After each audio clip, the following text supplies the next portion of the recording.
हमारा स्वभाव तभी बदलेगा जब हम तीव्रता पूर्वक भजन में लगेंगे। एक महीने में एक बार गुस्सा होने पर एक महीने के भजन का फल ढक जाता है। 12 बार गुस्सा हो गए तो साल भर में तुम्हारे पास रह क्या गया। अच्छे से गुस्सा हो जाने पर एक महीने का भजन का फल ढक जाता है। ये संत जन बावरे थोड़ी कि मारो तो भी गुस्सा नहीं होते, शांत रहते हैं। तो बोले जो मारने वाला है फिर अगर उसको प्रतिकूलता नहीं दी जाएगी तो और बढ़ जाएगा। नहीं, उमा क्षमा सापहुते भारी, अपने कर्म जाए अपकारी। जो तुम्हारा अपकार कर रहा है उसे क्षमा कर दो, तुम्हारी क्षमा उसके लिए सांप से भी बढ़कर जाकर दंड देने वाली बन जाएगी। तुम्हारा भजन तो बढ़िया बच गया और उसको दंड सांप से भी अधिक मिल जाएगा। उमा क्षमा सापहुते भारी, अपने कर्म जाए अपकारी। छोड़ो उसको, शांत रहो। कोई बात करे तो बहुत नम्र और मृदु बात करो और सावधानी पूर्वक जीवन व्यतीत करो। ऐसे किसी स्त्री पुरुष से बात ही न करो जिससे कोई संबंध नहीं है। व्यर्थ में नेत्रों को बहुत संभाल के, वाणी को बहुत संभाल के रास्ते चलते, श्री हरिवंश, जिधर वो श्री हरिवंश आया उधर से मुंह फेरो और फिर बोलो श्री हरिवंश तो चल दो। साधु का स्वभाव ऐसा नहीं होता। ऐसे करोगे फंस जाओगे, ऐसे करोगे फंस जाओगे। बिल्कुल नहीं फंसना। कोई श्री हरिवंश नाम के सहारे, राधा नाम के सहारे आपसे नेत्र मिलाना चाहता है, आपसे बातचीत करना चाहता है, बिल्कुल नहीं है स्त्री। और अगर स्त्री शरीर में है तो बोलना ही नहीं है। कोई पुरुष आपसे कह रहा है भाई जी श्री हरिवंश, बोलना ही नहीं। वो भले माने कि गुस्सा है क्या, पागल है क्या, सुनाई नहीं देता क्या, यही माने तो अच्छा है। ज्यादा अपने को प्रवीण संत न समझ ले, नहीं तो फंसने में देर नहीं लगती। माया फौरन फंसा लेती है, चित्त वृत्ति आकर्षित हो जाती है। इसलिए अपना स्वभाव बदले। भजन का फल है स्वभाव का बदलना। पूरी चेष्टा करता हूं साधना में, परिस्थिति में सुधार संतोषजनक नहीं आ रही, बड़ी निराशा छा रही है। जो साधक भगवान की कृपा का आश्रय लेकर साधना करता है, साधना में संलग्न है, प्रमाद नहीं करता, और ये स्थिति है कि संतोष नहीं हो रहा है, बढ़िया बात है। भगवान की कृपा का भरोसा करके साधना में कोई कमी नहीं पर संतोष नहीं हो रहा, ये बढ़िया बात है। संतोष होना बहुत हानिकारक है साधना में। साधना में असंतोष बढ़िया है। कभी संतोष नहीं, और भजन और भजन और साधन। संतोष हो गया तो मन कहेगा नियम तो पूरा ही हो गया, थोड़ी देर मनोरंजन कर लेते हैं। संतोष नहीं होना चाहिए, पर भगवान की कृपा का आश्रय और सच्चाई से साधना में लगन पूर्वक लगना। अमर पद की प्राप्ति का उपाय क्या है? उस मायातीत, कालातीत, अकाल पुरुष की प्राप्ति का उपाय क्या है? चिंतन। अनन्य चिंतयन्तो माम। भगवान ने कहा अनन्य चेता सततम यो माम स्मरति नित्यशः तस्याहम सुलभा पार्थ। मैं उसके लिए सुलभ हो जाता हूं जो निरंतर मेरा चिंतन करता है। नाम का चिंतन, रूप का चिंतन, गुण का चिंतन, बस चिंतन चलना चाहिए। चिंतन, भगवत चिंतन से अमर पद की प्राप्ति होती है। जब युद्ध जैसे कार्य में भी भगवत चिंतन हो सकता है तो हर कार्य में भगवत चिंतन हो सकता है। माम स्मर युद्ध च। जब युद्ध जैसे कार्य में भगवान का स्मरण हो सकता है तो कोई भी कार्य ऐसा नहीं जिसको करते हुए हम भगवत स्मरण ना कर सके। निरंतर भगवत स्मरण ही अमर पद, भगवत प्राप्ति, परम पद के उपाय हैं। अगर भगवत चिंतन में अंतर पड़ रहा है तो उतना ही अंतर पड़ रहा है अमर पद में। क्या साधना में वेश धारण करना आवश्यक है? ये वेश आचार्य परंपरा से होता है।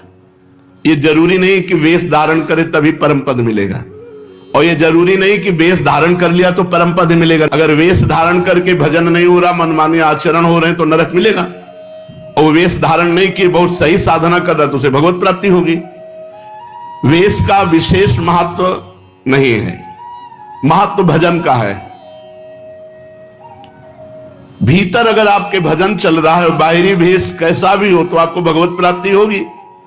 बाहरी वेश साधु का, भीतर संसार का चिंतन, मान प्रतिष्ठा, रुपया पैसा, तो फिर भगवत प्राप्ति नहीं, नरक की प्राप्ति होगी। वेश आचार्य परंपरा से है। अगर वेश है और उद्देश्य है तो सोने पे सुगंध है, फिर क्या कहना है।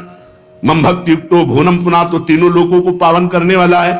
लेकिन केवल वेश है, उद्देश्य भगवत प्राप्ति नहीं, भजन नहीं, इधर उधर भंडारा खाते डोलना, रुपया पैसा समेटना, मान प्रतिष्ठा, ये लोक व्यवहार, हंसी मजाक, तो संसारिक जीवन व्यतीत करने से कोई वेश थोड़ी भगवत प्राप्ति करा देगा। इसलिए वेश का विशेष महत्व नहीं है, भजन का विशेष महत्व है, उद्देश्य का विशेष महत्व है। वेश रखकर तो विशेष सावधान रहना चाहिए कि भगवान ने इतनी कृपा की, मुझे विरक्त वेश दे दिया, अब मेरे से गलती न हो, अब मैं भगवत प्राप्ति इसी जन्म में कर लूं।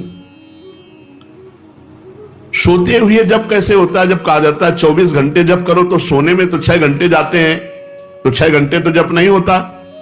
नहीं, जब हम निद्रा में जा रहे हो और भजन करते हुए सो गए,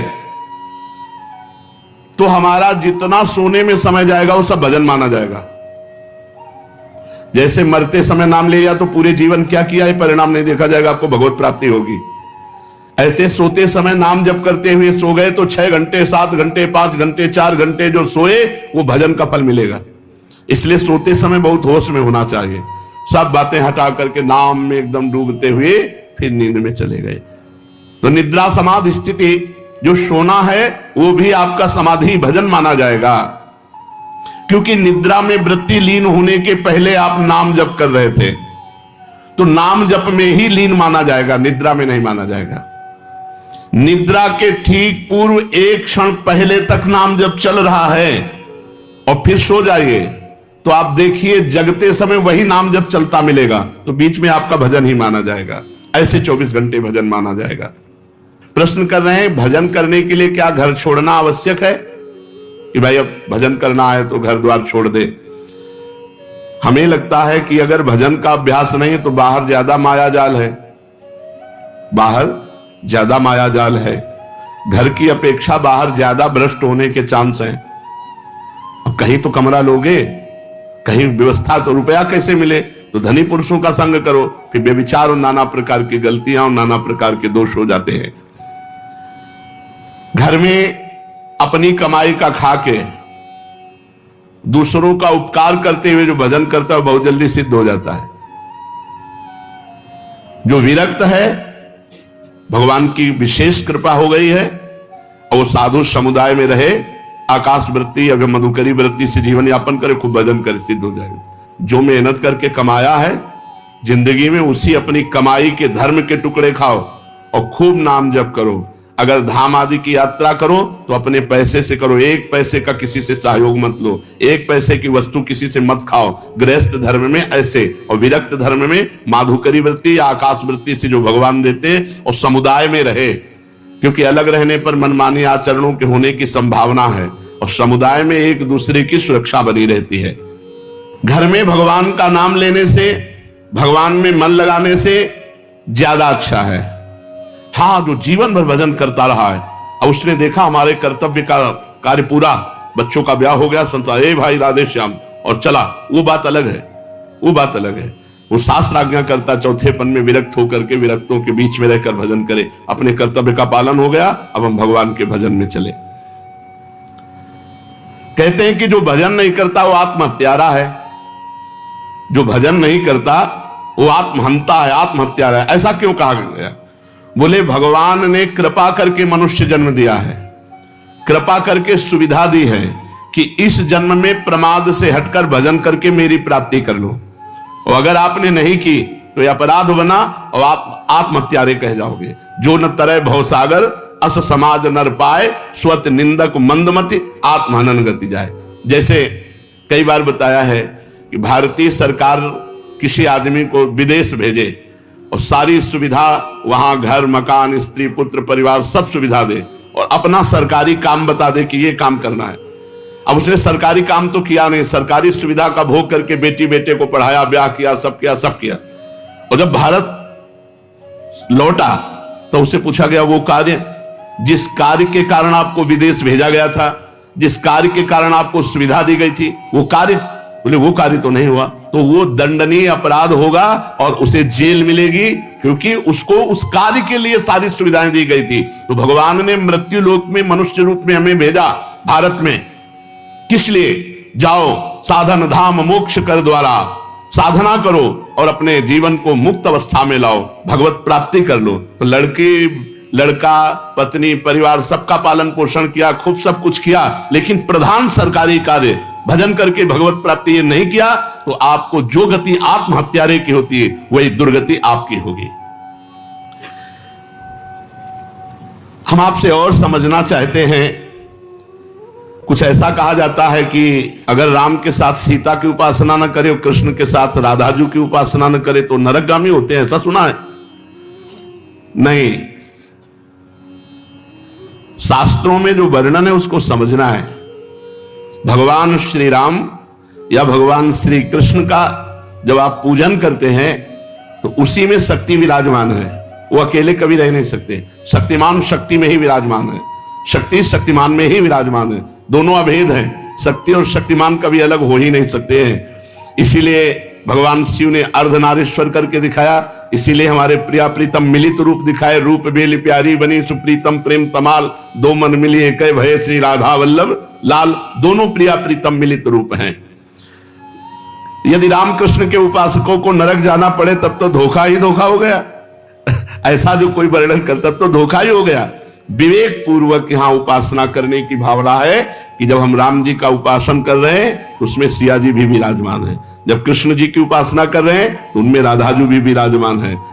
वस्तुतः एक की हो ही नहीं सकती, क्योंकि अकेले कभी रहते ही नहीं। शक्तिमान में तो शक्ति विराजमान है, तभी तो, बिना शक्ति के कुछ है ही नहीं। तो जब हम राम जी की पूजा कर रहे हैं तो उनकी शक्ति की भी पूजा हो रही, सिया जी साथ है। जब श्याम जी की पूजा कर रहे हैं तो राधाजू साथ है। तो शक्तिमान को छोड़कर शक्ति की अलग उपासना कर ही नहीं सकता कोई। दोनों पृथक हैं ही नहीं, दोनों पृथक दिखते हुए भी अभिन्न हैं। जैसे श्री हरिवंश सुरीत सुनाऊं, श्यामा श्याम एक संगाऊं, छिन एक कबौन अंतर हुई, प्राण सु एक देह है दोई। प्राण सु एक देह है दोई, देह दो है और प्राण एक है, मन एक है, रुचि एक है, स्वभाव एक है, वैसे एक है। जो मनुष्य इनको भिन्न भिन्न मानकर पूजा करता है उसको मान सकते हैं, जो अंतराय रखता है। लेकिन भगवान की पूजा करने वाला कभी नरक कैसे जा सकता है? एक बात आपसे पूछते हैं कि भजन जब अनुकूल परिस्थिति होती है तो खूब होता है, और जब प्रतिकूल परिस्थिति आ जाती है तो भजन नहीं होता है। बड़ी समस्या है। भजन अमुक परिस्थिति में होता है, वो भजन ही क्या। भजन का अभ्यास परिस्थिति से नहीं, परिस्थिति से ऊपर उठ के हर परिस्थिति में भजन। बड़ी कृपा रही, भूखे रहकर भजन, खा के भजन, सर्दी में भजन, ओढ़ के भजन, गर्मी में भजन, एसी में भजन, हर परिस्थिति में भजन हमारा होना चाहिए। ये देख लो, ये आहा राधा राधा राधा, और जब गर्मी पड़ रही वो बड़ी गर्मी है, ऐसा नहीं। गर्मी है तो राधा राधा, और एसी है तो राधा राधा, भूखे हैं तो राधा राधा, छके हैं तो राधा राधा। वो भजन ही क्या जो परिस्थिति में हो, अनुकूल परिस्थिति मिली भजन हो गई, और भूखे हैं तो भोजन का चिंतन हो रहा है। नहीं, ये अपने को कसना चाहिए। एक आध दिन भूखे रखकर भजन में करना चाहिए कि देखें हमारा भूख में भजन होता है कि नहीं। पंखा बंद कर देना चाहिए अपने कमरे का, 2-4 घंटे टेस्ट लेना चाहिए शरीर का कि गर्मी में ऐसे ताप में हम कैसे रह सकते हैं। कई वर्षों इनका आनंद लिया गया है, तो वर्षों हितधाम की छोटी कुटिया तक असुविधा ही असुविधा जीवन में रही है। ये तो अभी चंद दिनों की सुविधा है। प्रत्येक परिस्थिति में भजन स्मरण, चाहे प्रतिकूल परिस्थिति हो चाहे अनुकूल परिस्थिति हो, भजन नहीं छूटना चाहिए। जब तुम ऐसा नियम लेकर दृढ़ता पूर्वक भजन करोगे तो फिर प्रतिकूल परिस्थिति में भजन होने लगेगा। अखंड भजन उसी को कहलाता है, वही कर सकता है जो हर परिस्थिति में भजन करता है। साधक के जीवन में कभी कभी दुर्भाग्य का भी अवसर आता है। वो अपने को हे समझने लगता है। जब जगत उसका अपमान करे, संसार उसकी निंदा करे, कोई उसको पूछे ना, तो उसे प्रसन्न होना चाहिए या भगवान के मिलन की बात आ रही है। सम्मान, अनुकूलता, सुख ये भगवान से अलग करते हैं। अपमान, प्रतिकूलता, दुख ये भगवान के सम्मुख करते हैं। जो साधक अपना चुना हुआ साधन करता है उसमें जरूर अहंकार आ जाता है। मैं व्रतशील, मैं मौनी, मैं तपस्वी, मैं, फिर उसको गिरना पड़ेगा। ये माया बड़ी बलवती है। दैवी है शागुणमयी मम माया दुरत्या, बड़े बड़े ऋषि मुनियों को मोहित कर लेती है। तो यदि आप साधन का अहंकार करेंगे तो भ्रष्ट हो जाएंगे, पहला। दूसरा, आप साधन नहीं करते, साधन में पाखंड करते हैं, दिखावा करते हैं, अच्छे साधक नहीं हैं, तो आप भ्रष्ट हैं ही। तीसरा, आपको अपने साधन से बढ़कर सुख विषय भोगों में लगता है, इसलिए भ्रष्ट हो जाते हैं। 3 कारण हैं जो साधक साधना में चलते हुए भ्रष्ट हो जाते हैं। उनमें 3 कारण है। पहला, साधना का अहंकार, दूसरा, साधना में पाखंड दंभ दिखावा, और तीसरा, साधना से सुख मिलने वाले भगवदानंद से बढ़कर सुख भोगों में देखना। इसलिए जो तुम्हारे उर में वासना है उसको भोगना पड़ेगा, तो आप भ्रष्ट हो जाएंगे। साधना प्राप्त किंचित सफलता यदि कहीं प्रकट कर दी जाती है तो देखा गया साधना बंद हो जाती है। ये बिल्कुल अक्षरशः समझिए, जो भी साधन कर रहे हैं गुप्त रखिए, उसे प्रकाशित मत कीजिए। सोने से लेकर शयन तक की दिनचर्या कभी अपनी किसी के सामने मत रखिए, गुप्त रखिए। बहुत लंबे समय तक आपका साधन भजन ठीक चलेगा। और यदि आपने अपनी साधना व्यक्त कर दी, 2-4 लोग बैठे हैं, उनसे कि आप क्या समझते हो, मैं 1 बजे रात्रि को उठता हूं, ऐसा ऐसा करता हूं, ऐसा ऐसा कर, वो बंद हो जाएगा, उठना बंद हो जाएगा, वो दिनचर्या बंद हो जाएगी। स्पष्ट लिखा हुआ है। तो इसमें लिखा है कि दूसरों को बताने के समय हमारे चित्त में अहंकार होता है, अंतःकरण में अहंकार स्फुरित होता है। मैं इतने बजे करता हूं, मैं ये करता हूं, मैं करता हूं, इसके कारण उसकी साधना रुक जाती है। यदि उसे घुमा के वर्णन करे कि संतों ने कहा रात्रि के 1-2 बजे उठ जाना चाहिए, भजन साधन करना चाहिए, फिर ब्रह्म मुहूर्त में अमुक अमुक ऐसा साधना करना चाहिए, संतों ने कहा है, अपनी डायरेक्ट बात ना बतावे कि हमारी साधना क्या है। सदैव अपनी साधना को गुप्त रखे, भगवत चर्चा करे, संतों की बातें बताए। अपनी बात बतानी है तो किसी साधक ने ऐसा अनुभव किया, ऐसी बात बतावे। कभी अपने को उसमें सम्मिलित न कर ले कि मैं अपना अनुभव बताता हूं कि ऐसी ऐसी दिनचर्या मेरी 10 वर्ष से चल रही। तो आप लिख लो, अगर 10 दिन के अंदर न रुक जाए तो मैं बता देना, चाहे जितनी हिम्मत कर लो, 10 दिन के अंदर रुक जाएगी, हम कह रहे, गारंटी। आप अपनी संपूर्ण साधना को किसी से बता दोगे, 10 दिन के अंदर वो साधना न रुक जाए तो मैं बता देना। कभी भी किसी भी स्थिति में अपना रहस्य नहीं खोलना चाहिए साधना का, कि हम क्या साधना करते हैं, कितनी करते हैं, क्या करते हैं। कुछ अगर अनुभव के साधकों का मंगल हो तो उसे अन्य संतों के या साधकों के शब्दों में बोल दे, अपने डायरेक्ट ना खोले कि ये मेरी दिनचर्या है, ये मेरी साधना है। बताते समय भाव तो आ ही जाता है कि मेरा साधन अच्छा चल रहा है, तो इस मनोवृत्ति से कैसे बचें? ऐसी बात मन में आवे तब यही माने कि मेरा साधन गुरु कृपा से चल रहा है, भगवत कृपा से चल रहा है, और दूसरों का भी साधन भगवान जैसा चला रहे हैं वैसा चल रहा है। अभिमान करने की कोई जरूरत नहीं है। अभिमान की वृत्ति उदय होने ही ना दे। दूसरे जैसे भगवान चला रहे हैं वैसे चल रहे हैं, हमें जैसे भगवान चला रहे हैं वैसे हम चल रहे हैं। साधना करते समय मन में संकल्प विकल्प बहुत उठते हैं, इसके लिए क्या करें? वैसे साधना तो इसी बात की है कि कोई संकल्प ना उठने पावे, पर यदि संकल्प उठे तो उसे पूरा होने न दे, उसे नष्ट कर दे। संकल्प उठे तो उसे पूरा ना होने दे, चाहे सत हो चाहे असत हो। नहीं, संकल्प बनना बंद नहीं होगा। साधना है संकल्प रहित होने की, कोई संकल्प नहीं, ना अच्छा ना बुरा। बोले हम आज से ये संकल्प करते हैं। आज से क्या संकल्प करते हैं? हमारा तो जीवन भर का संकल्प है कि भगवान का नाम न छूटे, बस उसी में। अभी तक नहीं पूरा हो पाया संकल्प, तो और संकल्प बना के क्या करें? भगवान का साक्षात्कार करना है, अभी तक नहीं पूरा हो पाया, तो और संकल्प बना के क्या करें? ये जो छोटे छोटे संकल्प उठते हैं, ये करना है, ये देखना है, ये सुनना है, ये भोगना है, इनको नष्ट कर दे। कैसे नष्ट होते हैं? नाम जप करते हुए इनकी उपेक्षा कर दे तो अपने आप ही नष्ट हो जाते हैं। नाम जप बंद ना हो और आप लगाव ना रखें जो अंदर मन संकल्प विकल्प दे रहा है, तो वो नष्ट हो जाएंगे। अगर परमार्थिक शुभ संकल्प कोई हो तो उसे आदर दे दो, नहीं तो परमार्थिक व्यवहारिक दोनों खत्म। बिना संकल्प के चलने दो। संकल्प रहित साधना ही भगवान की प्राप्ति का है। कोई संकल्प नहीं, कोई संकल्प विकल्प नहीं। इतना जपना ये भी संकल्प नहीं, निरंतर जपना है ये संकल्प। हमारे जीवन का लक्ष्य है एक भी श्वास खाली ना जाए, एक भी मिनट व्यर्थ ना जाए। पूछत रीति भभूकत धावत, श्री सेवक जी महाराज लिखे। नहीं, कैसे बदले? भजन का तीव्र अभ्यास। भजन से जब हृदय शीतल हो जाता है तो कोई गाली भी देता है तो उत्तर देने का मन नहीं होता, कोई गुस्सा भी दिलाता है तो इतनी शीतलता कि गुस्सा ही नहीं आती। भजन का तीव्र अभ्यास और भगवान से कृपा याचना करना कि हमारा स्वभाव बदल दो। सेवक जी कह रहे हैं, या जो पर्यो मोहि सहज स्वभाव, से हरिवंश नाम रस चाओ,